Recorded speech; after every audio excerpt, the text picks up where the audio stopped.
so we can use this information after.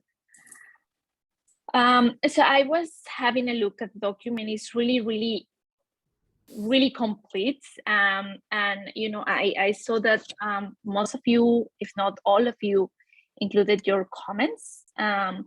I see there is, I see that Nichol was the first one to give it her pass, and then you have added comments in there. There is, there are several things that we all agree. By the way, I'm going to paste the document here so that we all have access to it.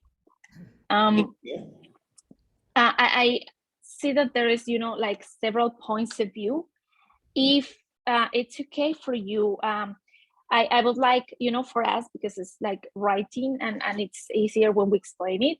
If it's okay for you, we can go, like give it 3 minutes for each one of us to kind of state what we wanted to share in the document, starting with Nichol, and then we can start commenting based on that. Is that okay for you?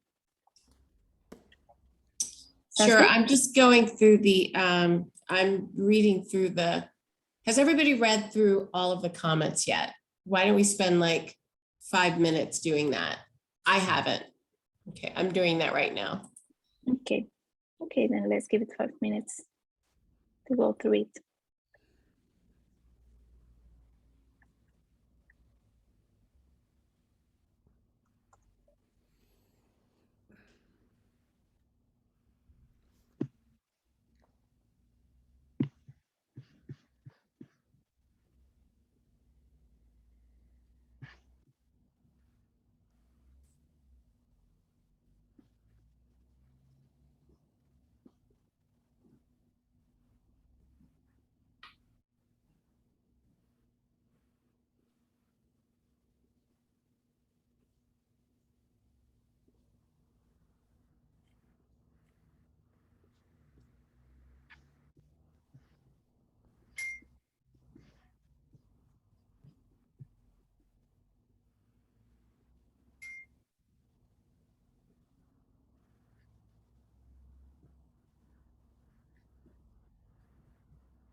Troy, can I ask you a question? Yeah. When you say, can you talk a little bit about consolidating? Basically, you're saying that instead of, working as chapters, like the group that meets together, we basically work as a unit. Yeah, I feel what you're saying. Can you talk a little bit more about it? Yeah, when I look at, like, I've been flying the flag for the chapters for quite a while, and I feel like without a entrepreneurial partner that's already like in communities, has like connection to ecosystems and doing the work and working alongside them, then it's going to be hard work and almost impossible with the resources that we have to start to build that base and grow it. And we've not that we haven't tried over recent years. And so what I'm feeling is like I'm less enthused to continue to do this on the periphery of transformative tech. I'd much rather apply my energies and passion for being part of this movement to a consolidated group in lieu of having that global partner, and be working with you in a role. Yeah, and then look, well, what does that look like? So I guess I see there's two paths moving forward. Do we find that global partner? Or do we look at the, like, we are the willing here? Do we get clear on, all right, well, what are our organizational objectives? And then what's my role in that? And then how am I tracking my contribution to this? Because we want to have people that are actively engaged, and so, and I want to cheer everybody else on in their role. I want to be clear on what my role is, and yeah, so that's where my thoughts were. And I feel like that having a solid framework, and I've seen this mentioned a few times in other people's comments as well. I was just reading Laura's, and she kind of alluded to the fact of that at the top as well, that the strategy is great, but who's going to do the work? Who's going to do all that? And so I'll put my hand up to do some of it, and I'll do it to the best of my ability. But I just want to, I feel like over the last 2 years since COVID, we've kind of been fragmented, and so we just need to take stock and go, this is who we are. This is what we are as an organization. This is our model, and this is the strategy, and these are the people that are going to execute on the strategy. Let's do it.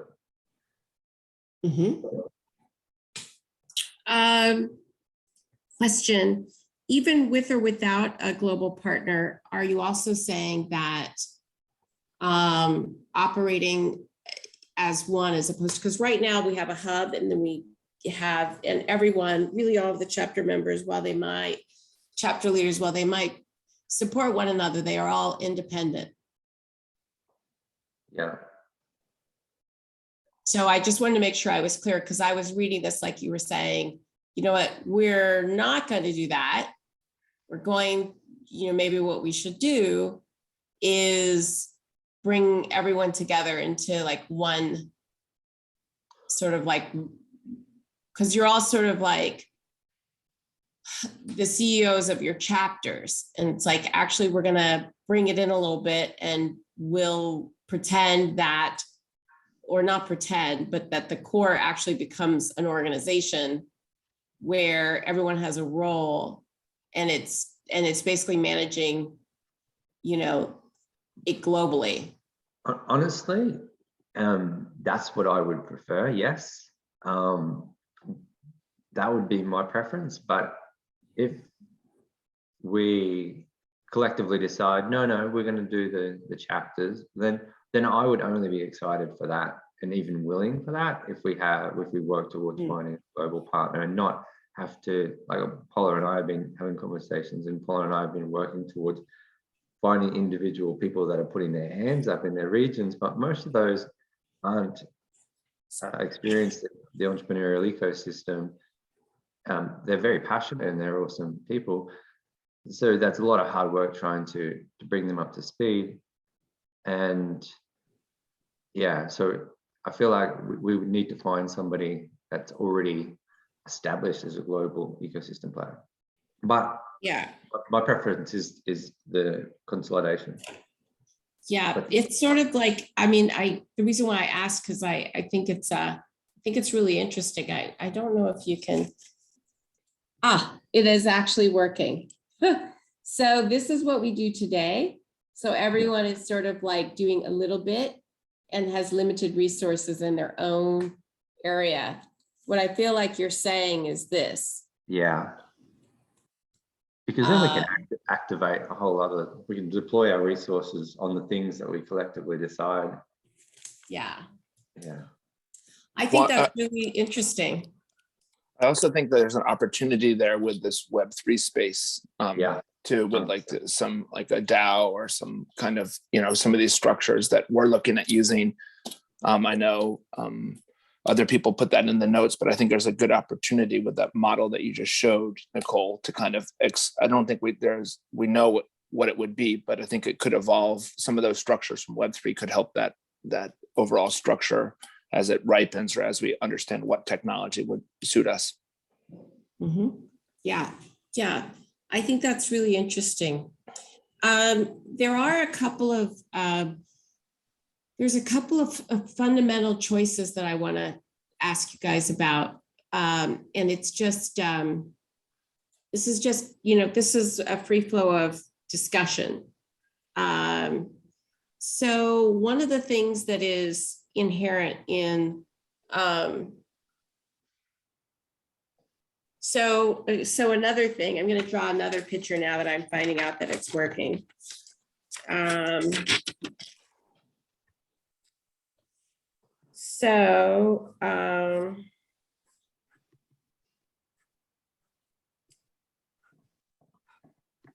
part of it is also sort of like, so this is a funnel discussion. This is going to be hard to see. So this is the way we do it now. We have a gate at the top of the funnel. Those were the events. You come to Palo Alto, and then we have another gate. This is the paid membership. So we essentially had a gate to a gate, and it's also that while transformative tech, what's considered transformative tech, like there's more mental health tech founders, there would be more, social health tech founders. I mean, there's more companies in our space than ever before. It still is much smaller than enterprise SaaS, for example. Then the HR tech, or the HR disrupt HR funnel, which is interesting. Actually, I'll move this because they don't actually have a gate.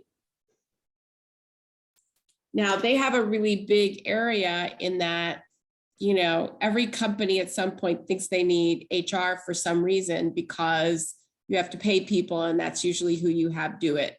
So they have like an inherently hyper large funnel. We don't have an inherently hyper large funnel unless we expand beyond founders. It's a big decision, and Dimitri put in the thing, he was like, he's a founder. So he was like, it all needs to be circulated around founders. And so I can appreciate that. And I just noticed Startup Health they've gone back to their, they're doing an event, but they have a partnership now. And their event is co-hosted with two other partners. My handwriting's so bad, but so what they're doing is this, where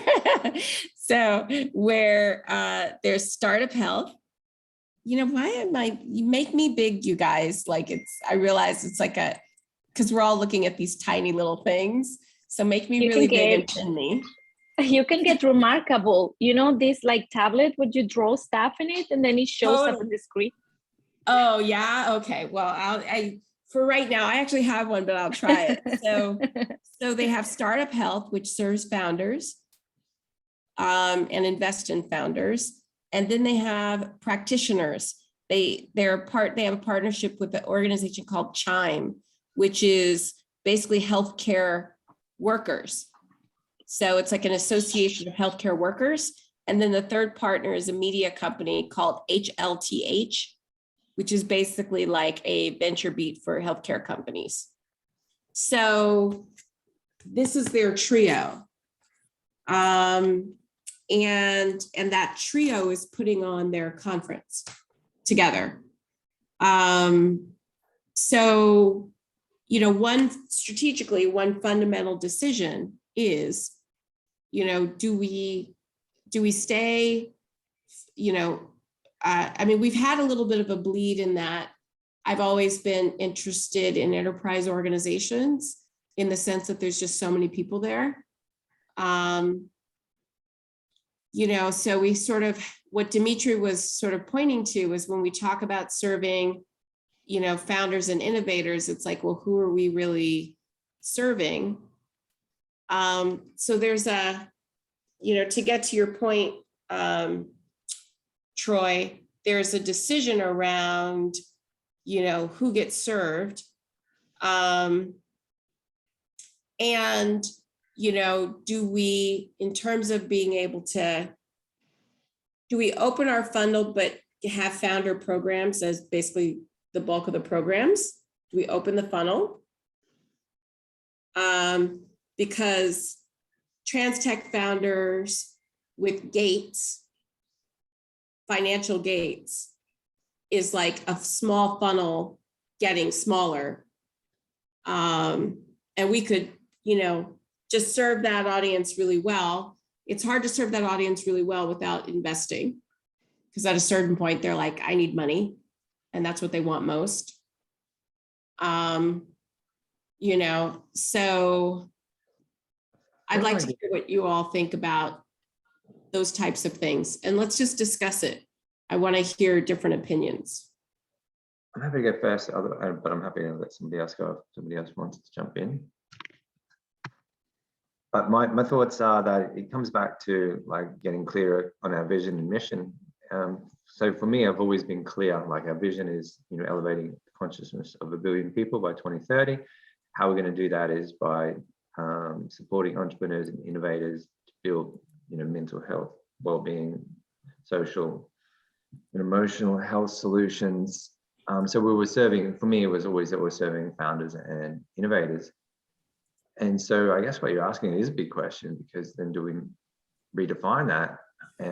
But are we then competing with every other Tony Robbins, Deepak Chopra? Like, are we just competing against every other health, well-being, and, you know, consciousness provider if we go down that route? Because fundamentally, you know, we were in our swim lane, and what I've seen, like from the entrepreneurial ecosystem, is that I've seen like a huge increase in the last 2 years. There's been 2 health tech accelerators start just in my region alone in Queensland, and I think throughout Australia there's been huge growth in health and well-being. You know, so we're support for founders, and so we're in the right place at the right time. I feel like it's the time to double down on our mission, find the investor partners, yeah, and just find the key players. But yeah, that's my 2 cents. Yeah, I also wanted to just weigh in on it too. I think that there's 2 other stakeholders that I think are relevant to kind of that I keep coming across in the work that I do. So there's definitely the founders, but there's also the academics and clinicians who I often like connect with, and their frustration is that their work is siloed, right? And that they don't find, Troy, I don't know if you ever connected with Dr. Jane Cox, and I think I referred her to you in Australia because she had built this whole behavioral matrix thing and was trying to kind of build it out in the entrepreneurial world. I'll follow up with you, but the point is that I think academics and clinicians are another really fertile ground for trans tech. And then to Nicole's point on the last call, I mean, this is this other space that we're really deeply exploring, is the passion purpose space. And I think that this is these, people are looking for opportunities. You know, I tried with Trans Tech to get some interns for Paula. I was not that successful, but basically I run, I have about 60 people working on 2 startups right now. And these are undergrads, graduate students, people who out of the Great Resignation. So I think the passion purpose space is huge. And I really think there might not be the founders or the academics or clinicians, but it's people looking to do something more with their life and their aspirations.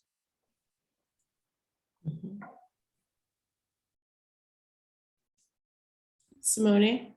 Yeah, I think all we are discussing makes sense, but we need to take a step back again. In doing so, what is our unique selling proposition? What is it that we are doing for people that then people can convert into something valuable for them? And how can we show such results in the ecosystem? Because something that we discussed in the previous meeting made me think we were ahead when we were speaking about well-being. Then something happened and many people jumped in the field. But how do we continue to own our claims? So we continue to claim certain positioning, but then when it comes down to execution, what is the thing that special sauce that we can put on the market for people to refer to? And so I was thinking, what is our methodology?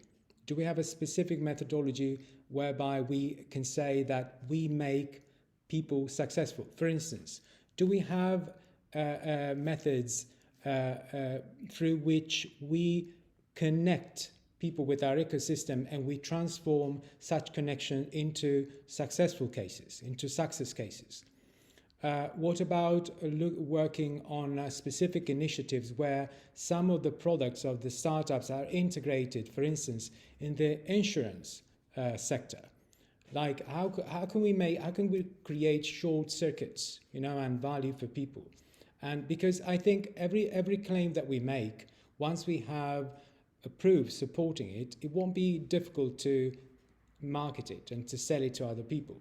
But then when I say that, I always go back to another question I always have, that is, what are our resources? In our conversations with Paula, several times we hit a limit saying, oh, but we can't do this because we are not enough resourced, that we don't have clarity about them. So again, I also put it in my comments. So what are the things that are really strategic, and which of those strategic things are really actionable? And how do we want to measure them for what? And then I continue to insist that we should reposition ourselves properly and make sure that our main media properties are our best way to connect with people. Thank you. One thing I just wanted to weigh in on that is, I think I mentioned this in my comments, and you had mentioned this last time. I think that this networking thing is, I think the biggest thing that I do for TransTech is that when I talk to people, I always say, oh, there's this great organization, TransTech, and you guys should check them out. And I think that one of the things that, would maybe be, I'd love to hear your thoughts, Nichol and Paula, is what can we do to create a kind of networking like Lunch Club AI? I love Lunch Club AI. I use it once a week. I've met incredible people on Lunch Club AI, and people that have really catalyzed my development. Every time I'm on Lunch Club AI, I think, like, wouldn't it be great if TransTech had this kind of, I don't know how complex it would be. I mean, we could look at a kind of low tech version of it initially, but something that would connect people that are in this space in these, weekly meetings, because that's where the magic happens. Is like, I feel like we could set the table, bring the people together. See, I think there's some other points that need to be fleshed out in terms of vision and things, but just getting these founders and these stakeholders sitting at the table, interacting with each other, seems to me like a really great first step. Mm-hmm.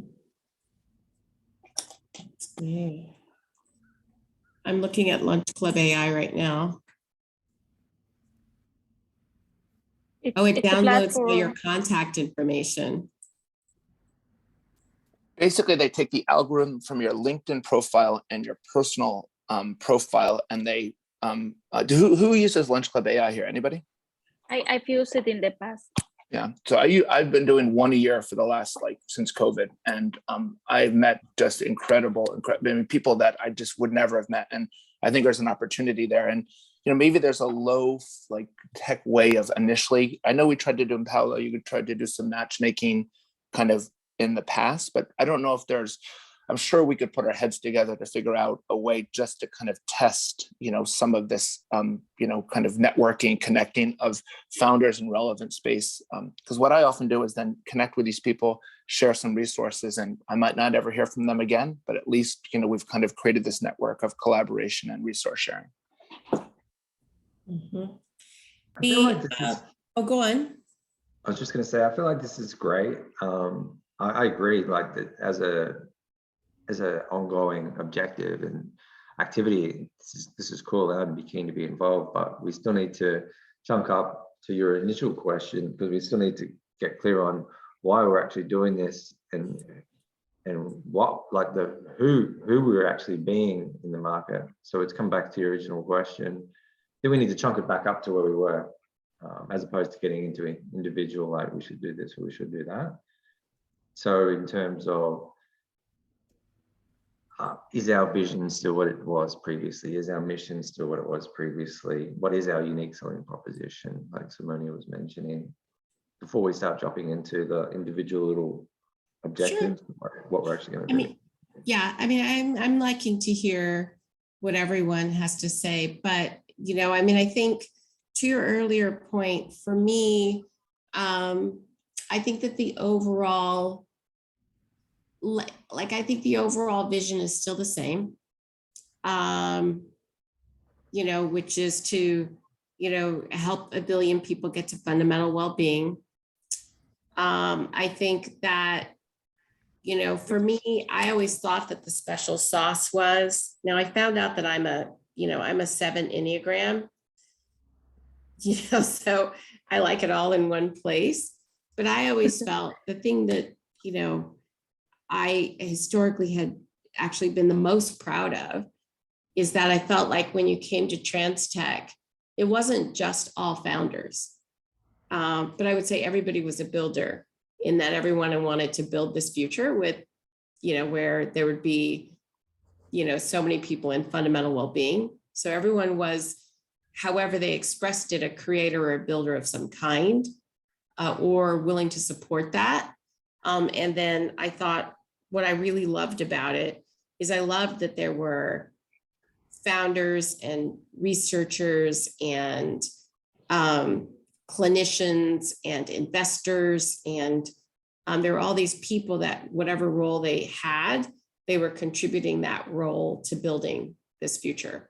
I really liked that. I thought that was one of the things that made the conference so special, is that all those people were in one spot. And so I really liked that. I think that, still is the same. I think when I sent you guys all the link, oh yeah, conscious people using technology to evolve in conscious ways. I like that. When I sent the link to SU, I hadn't looked at their website for a long time. And their business, they finally figured out their business is actually, well, their sustainable business is actually, it's basically like enterprise training. It's really like, that's their sustainable business, because they also figured out that they were in the events business too. And that sort of, large or small, that sort of got everyone. But the reason why I left it in is because many people would often say, okay, like I would tell my spiel and they would say, okay, you're like SU, but for the inside. And I'd be like, yeah, kind of. And this is sort of what Dimitri was saying about exponential technology and, fundamental well-being.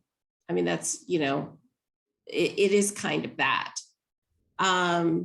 So to answer your question, Troy, for me, what I'm the most interested in hasn't changed. I still think it's the same thing. It's just that, so vision, yes. Mission, yes. That overview at the top, by the way, is not a change in vision and mission. It's just sort of like, where are we now? Like what really has sort of, where's the world now, not us? One of the things that I'm starting to give talks again, and going and doing speaking at conferences for, that's one of the ways that I have begun to make a living. And one of the things that people are really resonating with is basically I sort of show that the top two parts of Maslow's hierarchy, self-actualization and self-transcendence, actually map to an innovator's mindset.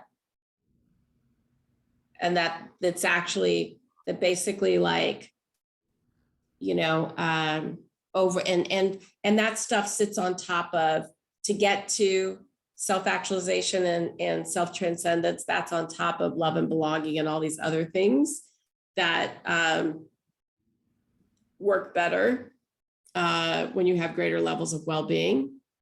And, you know, and physical health and psychological safety being the foundation. So I basically have this well-being pyramid.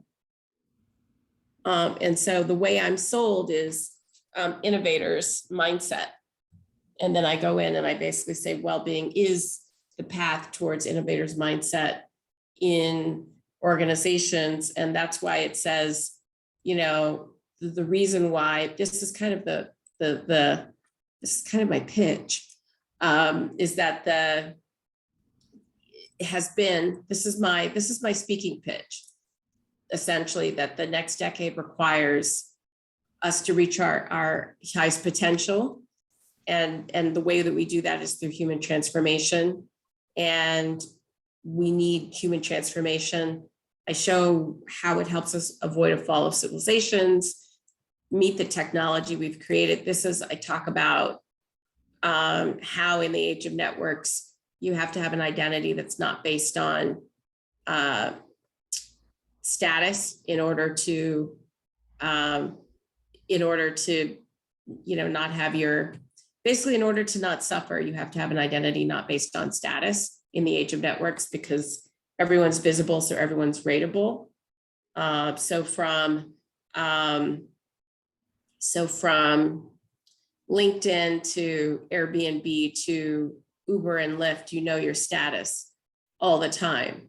And if you are still mostly operating out of your primitive mind, then it drives us crazy, because it's impossible. It's very difficult to maintain your status, even in one vertical, much less all of these verticals where, even staying at the center will drive you crazy. You have to be the top 100 to be at the center of a network. And so even the people at the center of the network are miserable. And then you're in multiple networks. And so it's really hard to be in the center of multiple networks. And so it's just like, that's the losing case. As long as you have an identity that's based on status, you cannot be happy in this world. And it's only getting worse. So that's what that second part is about. And I'm telling you this because it's really landing everyone I'm talking to. And then I talk about the future of work and life. And this is where I talk about the rise of the software line and the thing that you guys have heard all for years, where the tasks are reducing and what's left are all these human interaction tasks. And then innovation beyond constraints is where I talk about Maslow's hierarchy and innovation, and how in order to create new things, we have to get to the upper two levels. And actually, like I show this 2x2 of psychological safety and accountability, because the self-actualizers love accountability, because it's how we know that we're making progress. And that is how we know that the people we're working with are doing what they're supposed to do. And so if you think of a 2x2, people who are, I don't want to take up too much time, but basically what it is that if you have low accountability and low psychological safety, then everyone's apathetic. If you have low accountability and high psychological safety, then everyone's really comfortable, but they're not really doing much. If you have low accountability and high accountability and low psychological safety, then that's called a terrible place to work. And, high psychological safety and high accountability. And that kind of matches to self-actualization and self-transcendence combined together. Because we all know, like, the people who meditate too much and stop, showing up for work or anything really. And so it's really that combination where you also like get the most innovation. So I make a point about how we need that combination to innovate through climate change and income inequality and all these problems that we have to solve right now. And that, these things lead us to the next level of era of human flourishing. And so those are the points that are really resonating out there. And that still is the same with the original mission and vision, but then this is just sort of like, the modern elements or this year's elements of like why that matters to people or why that should matter to people. And that message is resonating in every forum that I take it into, including people that we haven't really talked to before. Like I, gave a talk the other day to Comcast. I gave a talk the other day to Presidio, really large IT organizations, large membership organizations, like all of these things, they're like, yes, this makes sense for us. So I'll stop there. That's just Yeah. One thing I'll just say, and maybe these organizations already, Nichol, but I heard very similar kind of talking from Joshua Haynes at Masawa as a venture fund out of Germany. And then Silicon Valley Bank is creating a product around founders' basically well-being as a prerequisite for investment. So I think that these people, if it's happening at the level of the VC and the banks, right? I mean, it's there's some validation there in those spaces. I would love to see like either Silicon Valley Bank or Joshua Haynes at Masawa as a potential funding source, right? To kind of like put this, put real impact to what we're doing here. And, I've been kind of nurturing those conversations, not, more kind of just networking, but I think it's a really great, this is what I'm seeing. And then the only other thing I want to say is that, I'm starting to see, and you said this last time, Nichol, that I forgot how you said it exactly, but I'm starting to see people really say things like, if you focus on your spiritual health or your consciousness, like what are the downstream impacts on your physical and mental health, rather than it being the other way, like get your physical and mental health all squared away and then start to work on your spiritual health. I think this is a unique place for trans tech to be. I think it's in tune with the mission that you've in the past and current. Yeah. And then one other thing that I would say, just for clarity, I don't necessarily see us as like, I don't see in terms of product, like I don't see us offering Deepak Chopra's class to the world, like coming up with our own class and being like, here's how you become conscious. I think that's a really crowded marketplace, but I do think telling founders and innovators, and I love the innovators because you can be a clinician and consider yourself an innovator. You can be an academic and consider yourself an innovator. It really is, anyone, founders and innovators makes it so anyone who's thinking differently is in our audience. But I think saying to them, if there is a leadership product to them, it's like you're an innovator and or a founder, and you have to get conscious to innovate, because this is how these things stack. And you can either, do it through, you can do it through us, or you could do part of it through us, which is why the TTA always had 20%. Like when I was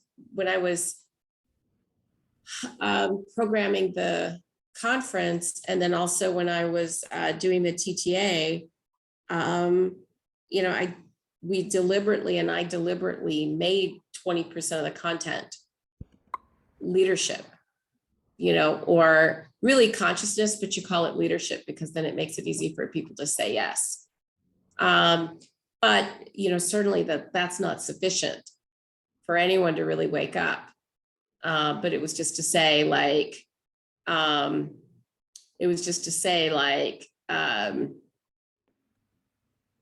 here's,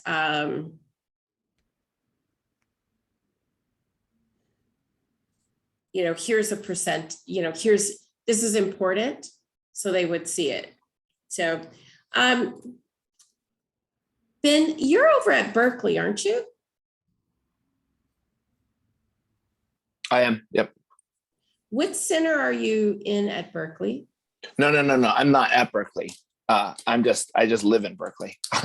Okay. Yeah. And then Related.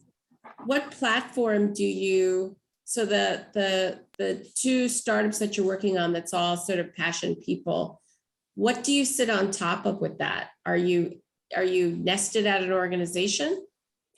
That's a good question. So we've been kind of exploring that right now. We're kind of hitting the point where we've had to look at, we looked at social benefit and nonprofit. I mean, right now I would say it's more of a collective, and we're trying to kind of figure out what that looks like. But we are using like the smart contract to calculate proof of work and proof of scope within our organization, but not through like traditional time and deliverables, but more through like collaboration and pro-social metrics. And this is a work in progress, but I've mentioned to Paula before that we do this thing called Build in the Open, where we have maybe like 40 people, but we have these smaller nodes that are actually doing the work. So we can test it in a node to see what works and what doesn't work. So, and this is the kind of stuff I'm happy to share, with people, because I feel like if we make some mistakes or learn from something that doesn't work in this capacity, then maybe somebody else can take it a little bit further. And when you say build in the open, are you and you're using a smart contract, is there a smart contract that you built, or are you on a smart contract platform that enables you to do this? We're building it. So yeah, we do not have it yet, but we're working with, we just basically strung it together with it's a Google form and then an Excel spreadsheet that calculates the value of these things right now. I don't know if you guys know Luxo or Near, but they're two, I'll put some links into the chat or into, can I put in the Slack channel, or should I email it to people? Yes, put it in the Slack channel so it remains there. But both of these organizations are much more in this kind of, are willing, I think they would be completely willing to work with TransTech if you had an interest to integrate some of these platforms. And there's also some funding mechanisms through both Luxo and Near. They're European organizations, but they're not the it's not the NFT space for art and kind of propping up prices and stuff like that predatorily. It's much more of like how to use the structure around governance and voting and some of these other things. I think it's also, I don't want to deride or move TransTech into that space, but it would be nice to see them leverage a tool or two that could benefit. So right now ours is very like just a Google form and a spreadsheet where we assign values. And we're part of this collaboration with this group called Pro-Social World. I'll send you guys a link to them. These guys are looking at the science of pro-sociality as a superpower for innovation. Maybe basically their thesis is like if a more pro-social organization, collaborative, cooperative organization, they do innovation better. And so we're part of two other groups that are looking at kind of testing that and sharing what doesn't work and what works around that. Like when shit hits the fan, like how do you resolve it if in a cooperative, collaborative environment? Mm-hmm. Yeah. And then let me ask you. I have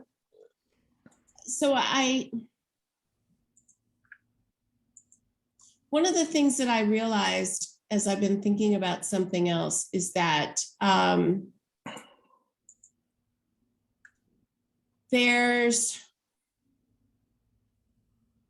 there are people and organizations that are adjacent, but not in the same space. And there's really not a place for them there's no place where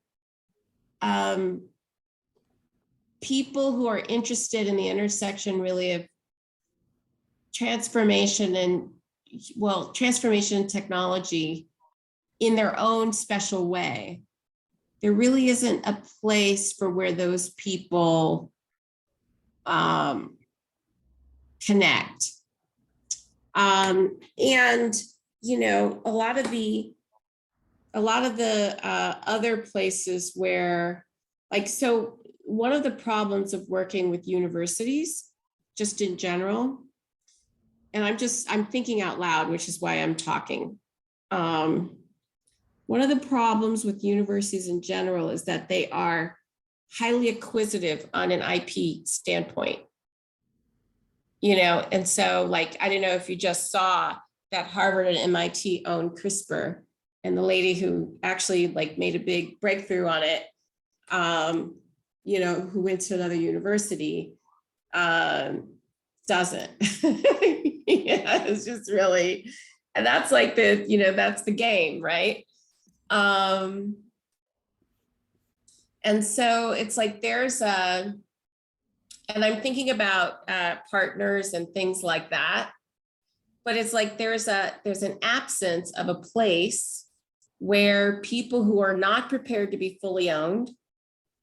So like, for example, because I teach at Stanford, I talked to Stanford, and it's like, you have to bring your own money.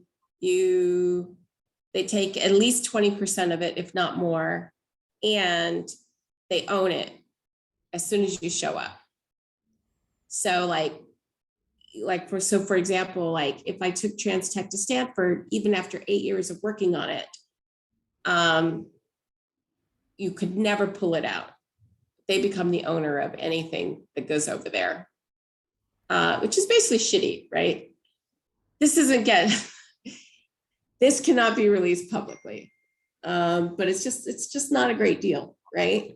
So there's something to be said for, like, what does everybody else do?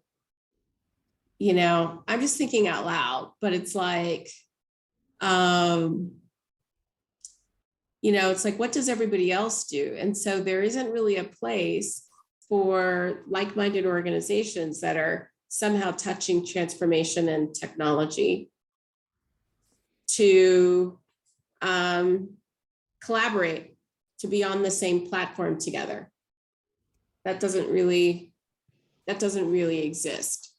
Sorry. You go, Paula. No. I actually have an example, and I think we've spoken about this, Nicole. Show me, which one is it? Yeah, let me quickly show you. So this is a friend from mine. He's the CEO of a platform that is called Bridge for Billions. And I'm going to share the link here with you guys. And I'm also going to share, my screen so that I can explain their business model. So basically they have they started as an incubation program. Now they have evolved because they realized where is the business.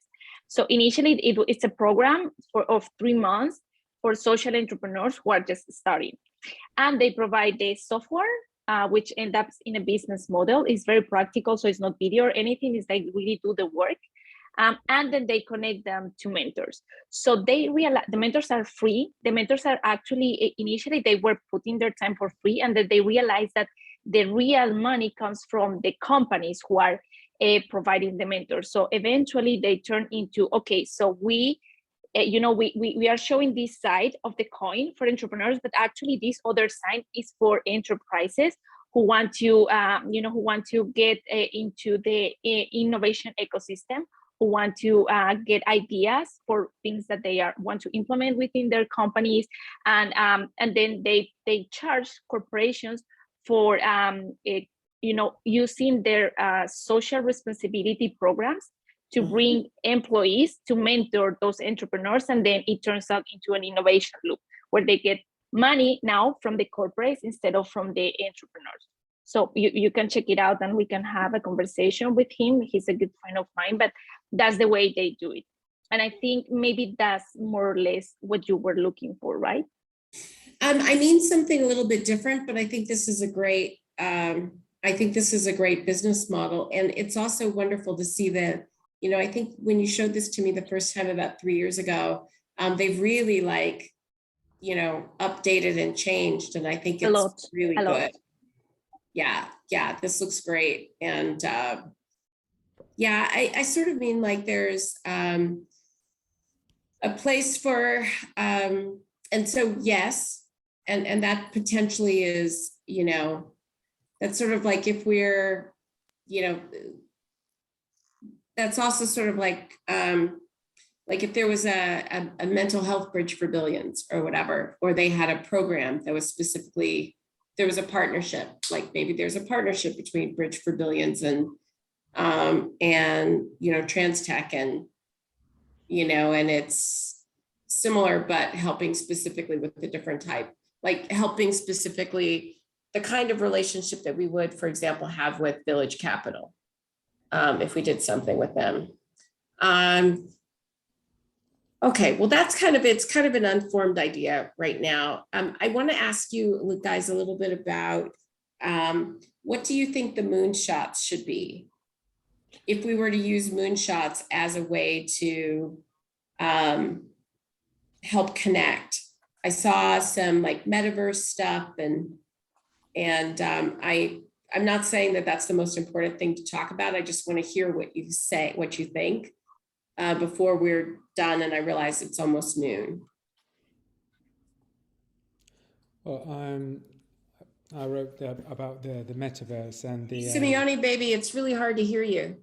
I wrote about the metaverse and also about the data sovereignty and the NFTs, because I think it's a hot topic in this space.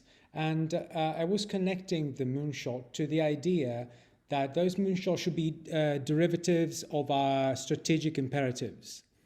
In other words, we execute our strategy by diffusing the culture about the things that matter to us and coagulating interest and bringing all these latent demands as a, you know, in our audience of the moonshots.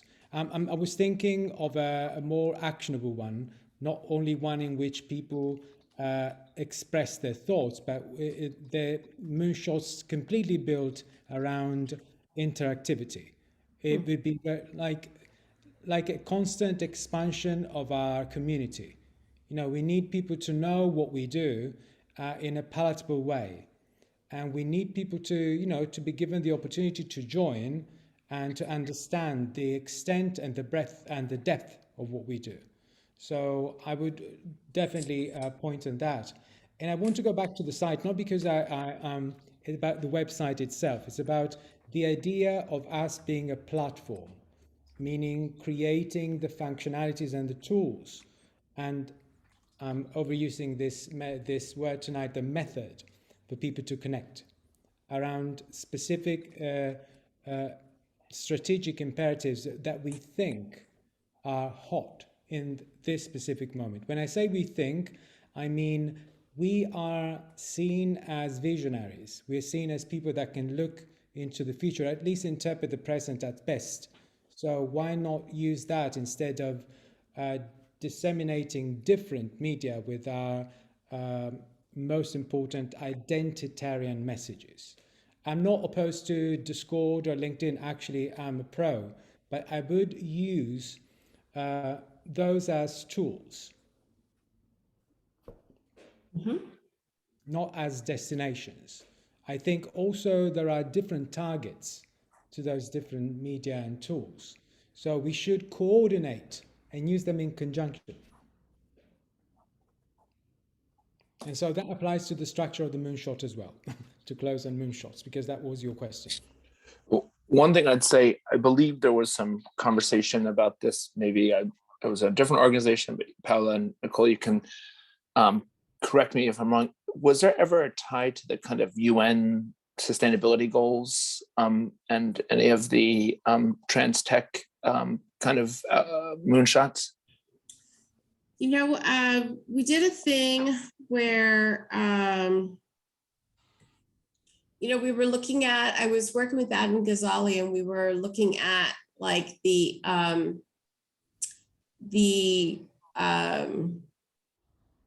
what do you call it? we're looking at like an 18th sustainable development goal. Because, we just didn't really feel like cognition and, or like, and by the way, for cognition, they were talking about, from a neuroscience standpoint, Adam's definition includes emotion, and emotional well-being and all of that.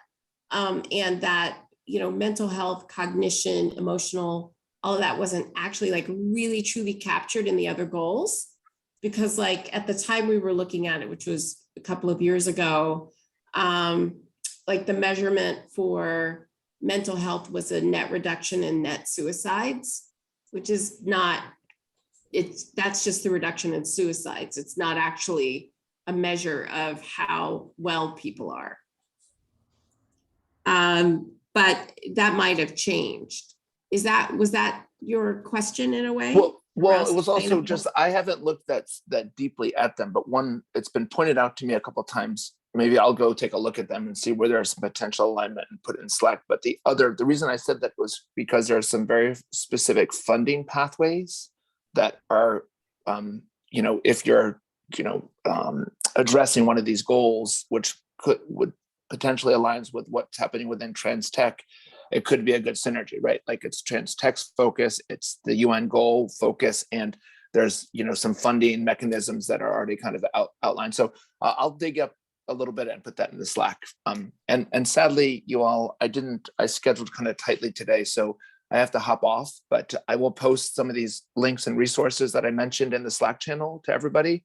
And if anybody wants to follow up with me, I'm happy to do that. And, I'll look for any other notes that you guys share after the meeting.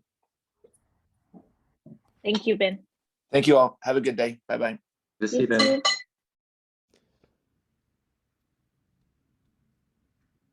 Okay. Nicole, Well,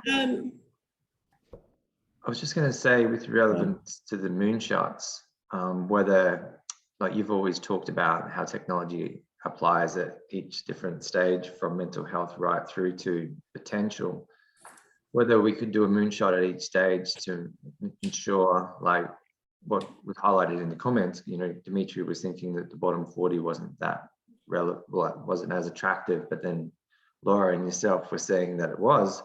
And so I guess at a mental health point of view, having a moonshot makes sense, but then at well-being, like we have a moonshot that makes sense because it's relevant to that people that are at that stage. But then, like for me, I'm more excited about performance and potential.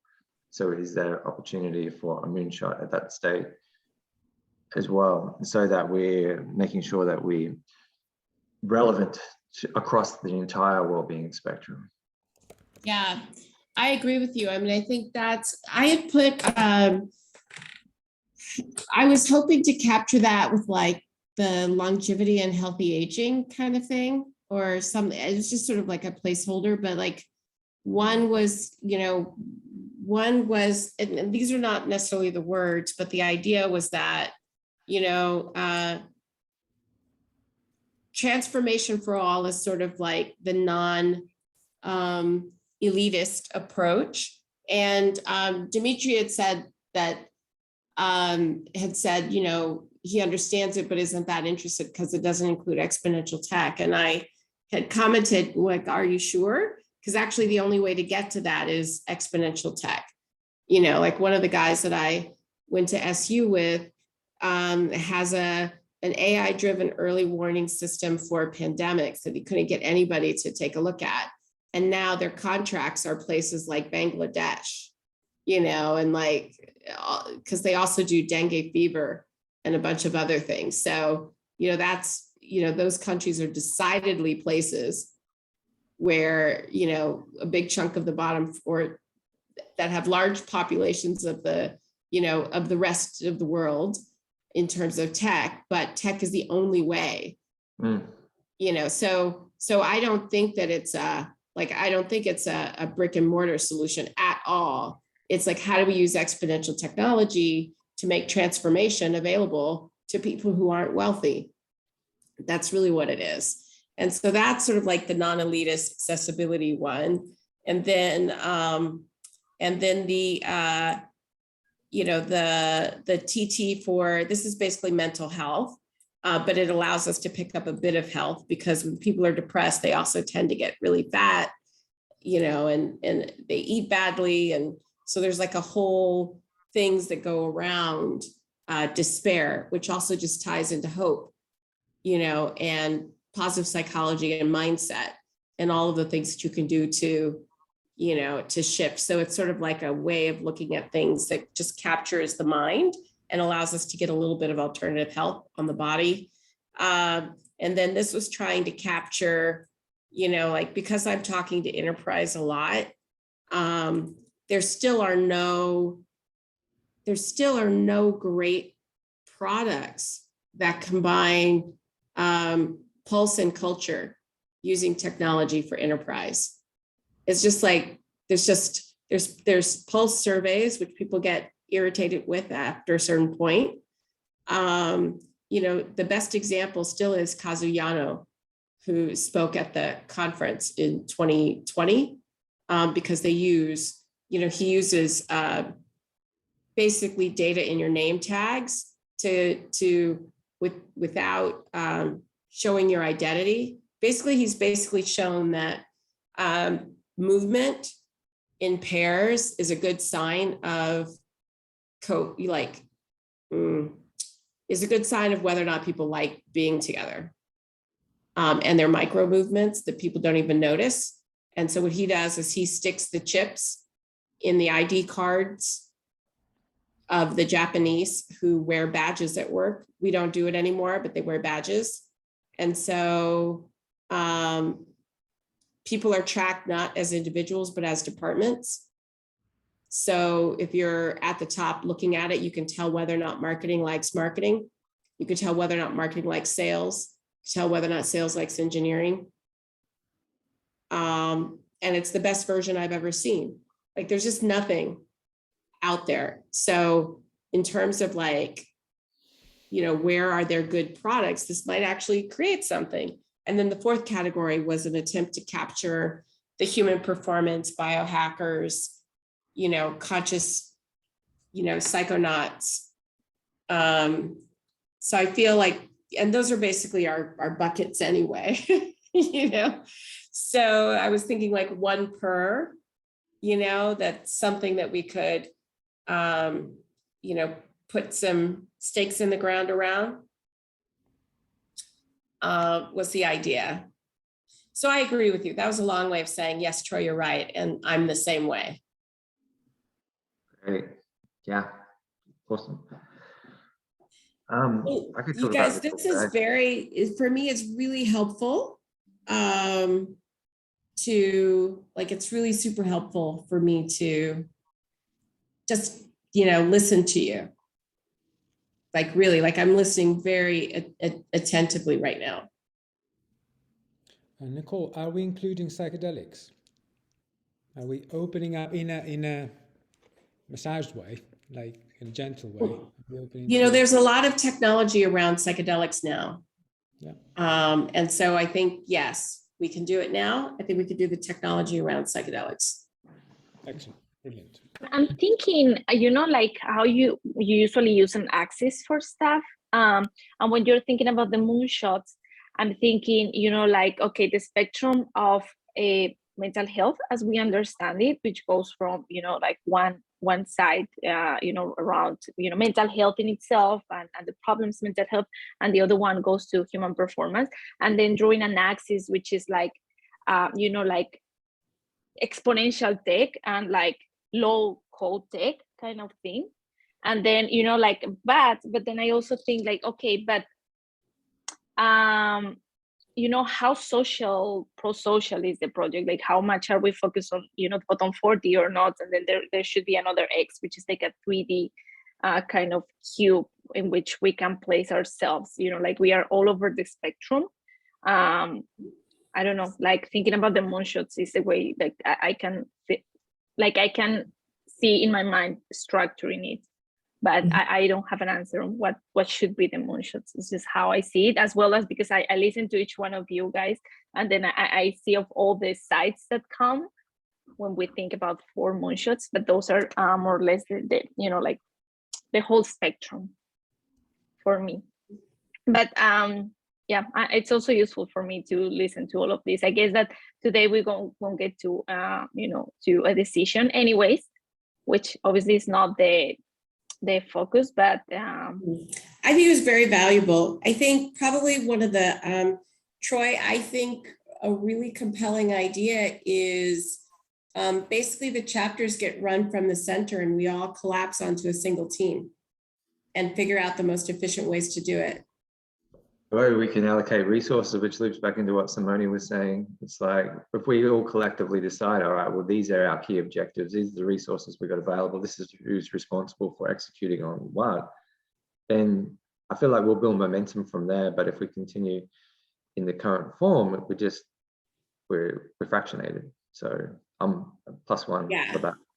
I think there's something here, and there's also, it's like, I think that, you know, like what Ben said about what Silicon Valley Bank is doing and a couple of other things, there's like a very unique to us. I've also been thinking a lot about Naval Ravikant and how he talks about like, find that thing that you like, really like, you're the one who can do it.